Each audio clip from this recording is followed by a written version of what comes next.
Hello YouTube, I'm David with the David West channel. I have so many pieces of scrap fatwood just laying around. I need to get rid of some of them.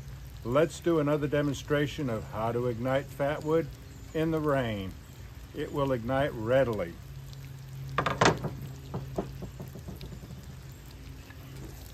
More companion stainless steel with a good sharp spine.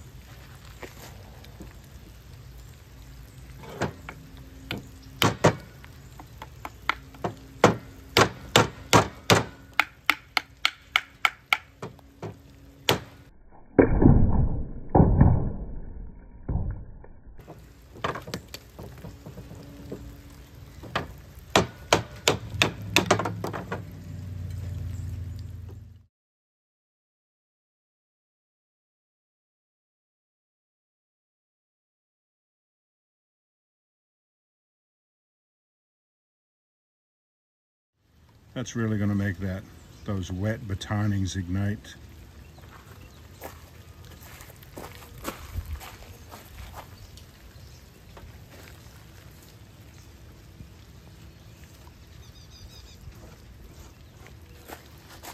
And I'll put these down beside because they are soaking wet. Now we just need some scrapings to ignite.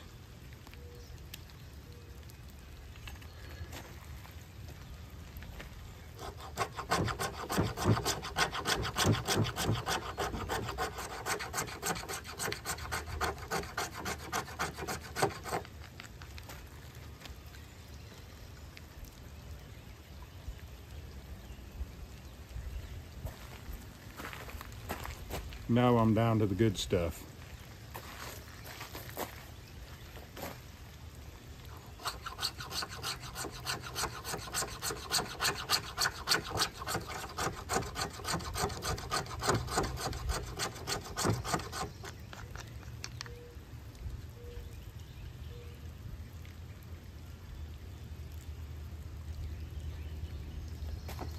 Clean off that spine always before you strike your ferro rod. I like to tighten up my scrapings so I can handle them better after they ignite. And this is a Bayite keychain ferro rod. I guess I won't be grinding a point on this like I usually do, which makes the ferro rod more stable when I pin down tinder.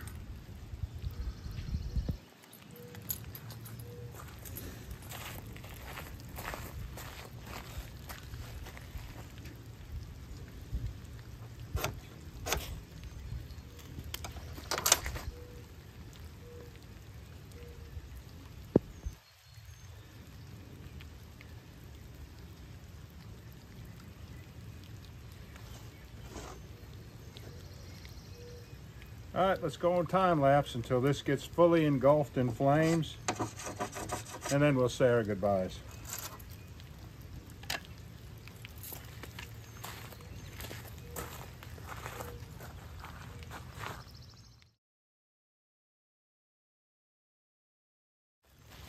I let my shavings get too wet.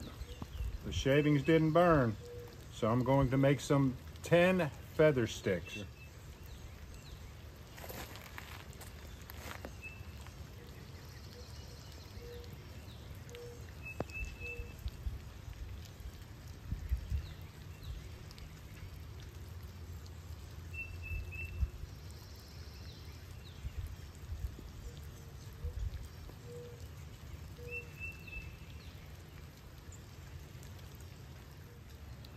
When I say feather sticks, I actually mean pom-poms.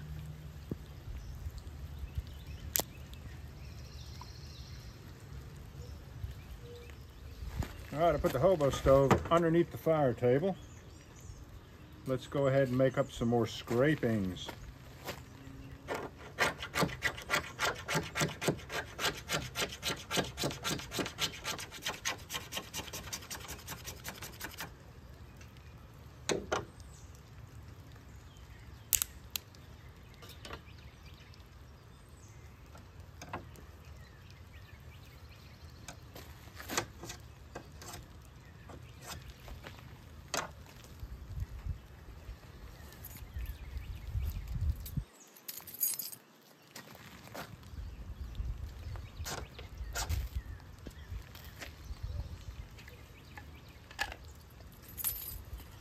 Let's try it again.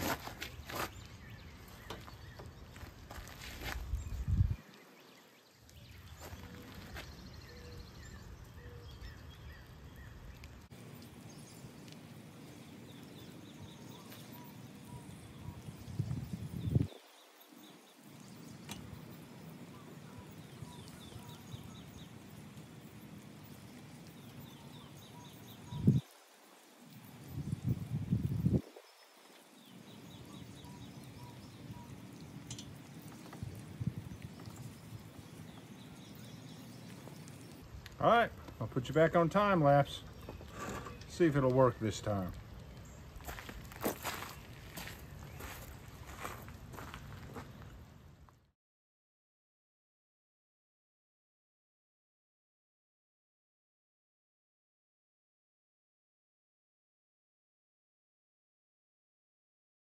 All right, y'all, just like the last time we did igniting fatwood in the rain, the active rain, it took those 10 feather sticks to really make it dry out and start to burn. I wanted to try it this way to see if it really was necessary. And that's what I do. I test the limits of my materials: fatwood, tulip poplar bark, shavings, leaves, pine needles. I like to know what I can expect out of my materials. So as you see, it's taken off very well, and I'll cut away to the hottest part of the burn. But do me a favor now, before you leave my channel, please subscribe, hit the notification bell, and in that drop down list, select all. And do give the video a like. I appreciate you joining me on this one. We'll catch you on the next one. You can't really see it through the phone because of all the glare. Let me see if it'll show up with these glasses. Nope. There's a big blocked area from 3 o'clock to 6 o'clock, and it just does not show up. There might be a little flat in that area, but it's much more pronounced than that when you look through these glasses with your eyes. All right, it's 3:09 in the afternoon, upstate South Carolina, and the eclipse should have peaked out by now. Let's see what it looks like.